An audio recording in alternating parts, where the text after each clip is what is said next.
Assalamualaikum warahmatullahi wabarakatuh. Perkenalkan, nama saya Arama Putra, NPM S1D 18015. Program Studi Agribisnis, Fakultas Pertanian Universitas Bengkulu. Pada video sebelumnya, kita telah membahas regresi atau mengestimasi regresi dengan menggunakan metode matriks.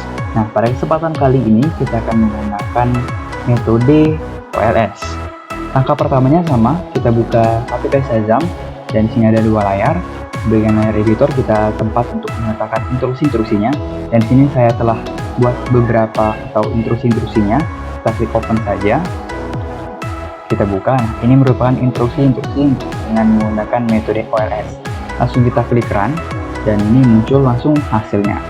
Setelah muncul hasil seperti ini, kita copy, Ctrl A, dan kita pindahkan ke Word. Nah, di sini telah saya pindahkan dan telah saya tandakan untuk poin-poin pentingnya. Poin yang pertama itu R-square. R-square ini merupakan suatu kemampuan dari model untuk menerangkan variabel terikat atau variabel dependent. Nah, kemampuannya sebesar 0,9525 atau diganti dengan persentase sebesar 95,25%. Ini F hitung sebesar 96,216. Nah, di sini ada hasil estimasi dari X1, X2, dan sebagainya, atau hasil estimasi dari variabel-variabel bebasnya atau variabel independen. Contohnya di variabel yang pertama, estimasinya atau hasil estimasi sebesar 21.716 dan standar errornya sebesar 2099, dan di sebelahnya ada T hitung sebesar 10,35. Oke, baiklah, perhatikan di sini ada T hitung dan ada F hitung.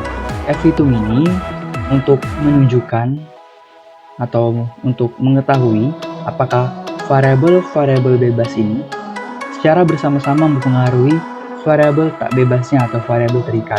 Sedangkan T ratio atau T hitung ini untuk mengetahui apakah masing-masing variabel bebas ini mempengaruhi variabel terikat atau variabel tak bebasnya.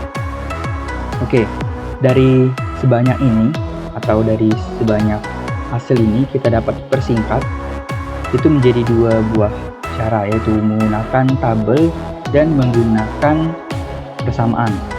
Sebelumnya telah saya buat. Yang pertama yaitu untuk tabel. Oke, untuk tabelnya seperti ini. Ada konstanta, luas lahan, dan sebagainya di bagian nama variabel, dan ada koefisien. Perhatikan, ini ada 275918 dan di bawahnya ada 2055. 2719,8 ini merupakan hasil estimasinya, sedangkan 2055 ini merupakan hasil dari standar error. Sama juga seperti luas lahan, jumlah bibit, pupuk kandang, pupuk KCL, dan tenaga kerja luar keluarga. Sama, yang bagian atas ini merupakan hasil estimasi dan di bawahnya merupakan standar error. Nah, di sini ada R kuadrat, seperti yang dapat saya katakan tadi, dapat diganti nilai 0,9529 diubah menjadi 95,25%. Artinya, model yang digunakan pada penelitian ini mampu menjelaskan variabel terikat sebanyak 90 atau sebesar 95,25%, dan sisanya itu merupakan variabel-variabel lain selain dengan 5 variabel ini. Nah, di sini ada F hitung. F hitung ini digunakan untuk mengetahui apakah variabel ini secara bersama-sama mempengaruhi variabel terikat atau tidak. Dan ada F tabel. Untuk mencari F tabelnya di sini ada telah ditentukan ya, atau telah saya tulis besar 2,76. Nah, untuk mencarinya kita buka aja tabel T, tabel F ya, maaf. Oke, di tabel F ini di bagian atas ada F1 dan F2. F1 ini sama saja dengan DF, F2 juga dengan DF, dan F1 ini jika dapat disebut sebagai DF pembilang dan F2 merupakan DF penyebut. Untuk DF pembilang atau F1 ini mencarinya, angka-angka ini kita tentukan dengan rumus dengan rumus K dikurang 1. Artinya jumlah variabel dikurang dengan 1. Jumlah variabel tadi yaitu 5. Jadi 5 dikurang 1 sama dengan 4. Sedangkan F2 atau DF penyebut ini dicari dengan cara N dikurang K. N-nya itu 30 atau observasi sebanyak 30 dan K-nya 5. K-nya 5, jadi dapat dikatakan untuk F2-nya besar 25. Dapat dari 30 dikurang dengan 5. Kita cari untuk 25 di kolom ini. 25, hasilnya 2,76. Sama ya, 2,76 setelah saya pindahkan terlebih dahulu. Nah, di sini selanjutnya ada T-table. T-table ini digunakan untuk mencari atau mengetahui apakah masing-masing variabel ini berpengaruh terhadap variabel terikat atau tidak. Untuk mencari T-table sama seperti sebelum-sebelumnya, kita buka lagi. Di sini kita menggunakan taraf signifikan atau signifikan level besar 5%. Ya, dengan menggunakan to test. Jadi di bagian ini ya, di kolom ini. Dan juga untuk DF-nya untuk mencarinya itu N dikurang K dikurang 1, N nya 30 dikurang 5 dikurang 1, hasilnya 24. Dan kita cari 24 di bagian kolom ini. Ini merupakan hasilnya, tinggal kita copy, kita pindahkan ke Word, Ctrl V aja, ya, oke. Nah, ini merupakan T-table. Untuk hitungnya telah dibuat ini, hitung 10,35 dan seterusnya. Oke, baiklah. Setelah itu kita buat persamaan hasilnya dengan menggunakan persamaan. Oke, ini persamaan ya. Hasil estimasi modal regresi berganda dalam bentuk persamaan, yaitu YT sama dengan beta 0 ditambah beta X1T ditambah beta X2T ditambah beta X3T ditambah beta X4T ditambah beta X5T dan ditambah ET. ET merupakan errornya ya. Nah, jadi tinggal kita masukkan aja nilainya seperti ini.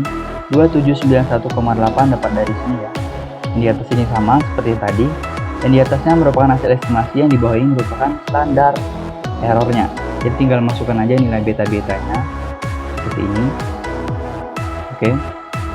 Oke, di sini kita telah membuat atau menyajikannya dalam bentuk dua model. Yang pertama model tabel dan model persamaan. Oke, selanjutnya kita mencari ini ya, variabel T-hitung. Ini T-hitungnya lebih besar atau lebih kecil dari T-table. Tapi sebelum kita mencari ini, kita lihat dulu apakah F-hitung lebih besar dari F-table atau F-hitungnya lebih kecil dari F-table. Oke, F-hitungnya sebesar 96,216, sedangkan F-table-nya sebesar 2,76.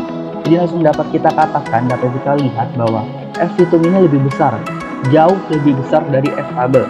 Maka H0 ditolak, H1 diterima. Yang berarti secara bersama-sama 5 variabel bebas ini secara bersama-sama mempengaruhi variabel terikatnya. Oke, setelah kita dapatkan ya bahwa variabel terikat itu dipengaruhi, atau variabel bebas ini secara bersama-sama mempengaruhi variabel terikatnya. Selanjutnya kita uji T untuk mengetahui apakah masing-masing variabel ini berpengaruh atau tidak. Nah, sini dapat ditulis ya untuk rumusnya, variabel X sama dengan T-hitung lebih besar atau lebih kecil dari T-table. Nah, yang pertama luas lahan. Tadi T-table sebesar 2,064, ini setelah saya buat seperti ini. Luas lahannya sebesar, T-hitungnya sebesar 10,35. Jadi tentunya T-hitung dari luas lahan ini lebih besar daripada T-table-nya. Ya, jumlah bibit juga demikian. T-hitungnya sebesar 0,4383, sedangkan T-table-nya sebesar 2,064. Jadi dapat dikatakan bahwa T-table lebih besar daripada T-hitungnya. Untuk pupuk kandang, T-hitungnya lebih besar daripada T-table. Mengapa demikian? Karena min ini diabaikan. Jadi ini diabaikan, jadi kita bandingkan, yaitu T-hitungnya sebesar 2,311 dan T-table-nya 2,064. Jadi kita katakan bahwa T-hitung lebih besar daripada T-table. Untuk pupuk KCL ini sama seperti yang pupuk kandang tadi, minusnya dihilangkan atau nilai min dihilangkan. Jadi 0,2455 itu lebih kecil daripada T-table-nya sebesar 2,064. Untuk TKLK atau tenaga kerja luar keluarga ini sama, yaitu T-table-nya lebih besar daripada T-hitung. Oke, maka dengan demikian, jika luas lahan ini T-hitungnya lebih besar, berarti H0-nya ditolak dan H1 diterima. Sehingga variabel luas lahan berpengaruh terhadap jumlah produksi. Oke, sedangkan ini jumlah bibit ini berarti H0 diterima karena dia lebih besar ya tabelnya, jadi diterima, dan H1-nya ditolak, sehingga variabel jumlah bibit tidak berpengaruh terhadap jumlah produksi ya. Oke, sedangkan pupuk kandang, pupuk KCL, TKLK sama seperti ini carinya. Di sini contohnya pupuk kandang lebih besar, T-nya lebih besar, jadi H0-nya ditolak, H1 diterima, sehingga variabel pupuk kandang ini berpengaruh terhadap jumlah produksi. Untuk pupuk KCL dan TKLK ini sama-sama lebih besar tabelnya daripada T-hitung, maka untuk variabel pupuk KCL dan TKLK ini tidak berpengaruh terhadap jumlah produksi.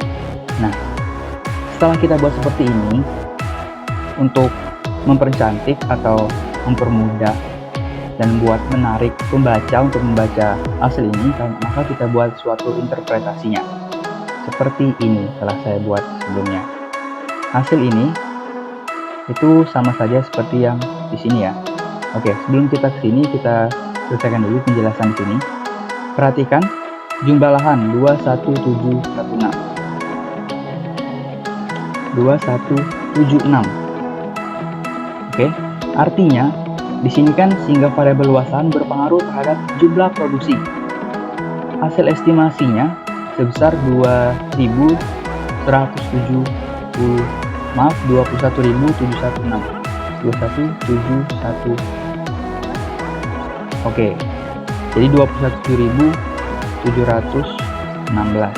Oke, maka dengan hasil regresi atau hasil estimasi seperti ini, jika petani menambah satu satuan luas lahan ini, maka akan menambah jumlah produksi sebanyak 21.716 kg. Oke, sebanyak 21.716 kg jika petani menambah satu satuan luas lahan. Artinya jika petani menambah luas lahan sebanyak 1 hektar.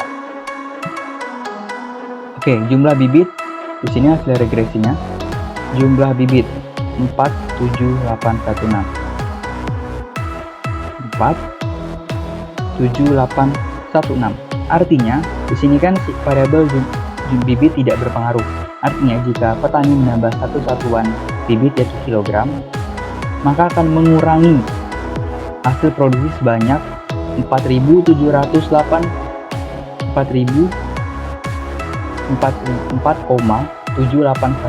kg, bukan ribu ya, maaf, kilogram, akan menurunkan.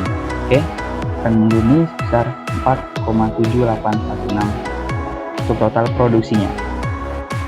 Oke, setelah itu kita selesaikan untuk yang pupuk kandang, pupuk KCL, TKLK sama seperti yang tadi ya. Jika dia berpengaruh, sini telah ada estimasinya. Untuk pupuk kandang misalnya besar 2,8817. Artinya jika petani menambah satu satuan pupuk kandang kilogram, menambah satu satuannya, maka akan mengurangi produksi sebanyak 2,8817 kg. Begitupun seterusnya. Jadi ingat, jika dia mempengaruhi, maka dengan hasil estimasi seperti ini, itu akan menambah jumlah atau total produksi. Jika dia tidak mempengaruhi, maka dengan hasil estimasi demikian, itu akan mengurangi total produksi. Jadi di sini ada dua yang berpengaruh, yaitu variabel luas lahan dan variabel pupuk kandang. Artinya jika petani menambah satu satuan antara kedua ini, maka akan menambah total produksi sebanyak hasil estimasinya. Dan sedangkan jika dia menambah di bagian yang tidak berpengaruh, yaitu jumlah bibit, pupuk KCL dan TKLK, itu akan mengurangi total produksi sebanyak hasil estimasinya tadi. Ya, hasil estimasi yang tadi ya, telah saya jelaskan sebelumnya. Oke, setelah itu kita buat seperti yang tadi. saya interpretasikan. Oke, yang pertama ini ada luas lahan atau X1T atau variabel pertama. Dari hasil uji T yang telah dilakukan menunjukkan bahwa nilai T itu lebih besar daripada nilai T-table, sehingga hal itu menyatakan bahwa variabel luas lahan berpengaruh terhadap jumlah produksi tanaman kentang dengan koefisien regresi sebesar 21716 ya, ini 9. Dapat disimpulkan bahwa jika petani menambah luas lahan sebanyak 1 hektar, maka total produksi akan bertambah sebanyak 21.716 kg. Untuk jumlah bibit atau variabel kedua atau X2T, dari hasil uji T yang telah dilakukan menunjukkan bahwa nilai T itu lebih kecil daripada T-table, sehingga dapat dikatakan bahwa variabel jumlah bibit tidak berpengaruh terhadap jumlah produksi tanaman kentang. Dengan nilai koefisien regresi sebesar 4,7816, dapat disimpulkan bahwa jika petani menambah 1 kg bibit, akan menyebabkan pengurangan total produksi sebesar 4,7816 kg. Seterusnya ini sama seperti yang luas lahan dan jumlah bibit, seperti yang telah saya katakan sebelumnya. Oke, ini akan saya bacakan saja.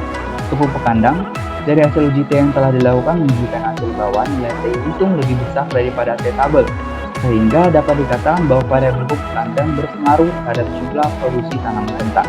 Dengan hasil estimasi regresi besar 2,8817, dapat disimpulkan bahwa jika petani menambah pupuk kandang dengan satu satuannya, maka total produksi akan bertambah sebanyak 2,8817 kg. Untuk pupuk KCl-nya dia tidak berpengaruh ya, karena T-table lebih besar. Jadi jika petani menambah satu satuannya, maka akan membuat total produksi berkurang sebanyak 13,819 kg. Untuk tenaga kerjanya sama, itu tidak berpengaruh karena T-table lebih besar daripada T-hitung. Sehingga dengan nilai koefisien regresi sebesar 9,1738, maka dapat disimpulkan jika petani menambah satu satuan TKLK menyebabkan berkurangnya total produksi sebesar 9,1738. Oke, ini merupakan interpretasi dari hasil uji T. Tadi telah kita dapatkan hasil, F hitungnya secara bersama-sama untuk variabelnya berpengaruh terhadap jumlah produksi atau variabel terikat, dan untuk uji T-nya luas lahannya berpengaruh, jumlah bibit tidak berpengaruh, pupuk kandang berpengaruh, pupuk KCl tidak berpengaruh, dan TKLK tidak berpengaruh. Oke, mungkin hanya itu saja yang dapat saya sampaikan pada video kali ini tentang mengestimasi regresi dengan metode OLS. Sampai jumpa di video selanjutnya. Semoga bermanfaat. Saya akhiri. Wassalamualaikum warahmatullahi wabarakatuh.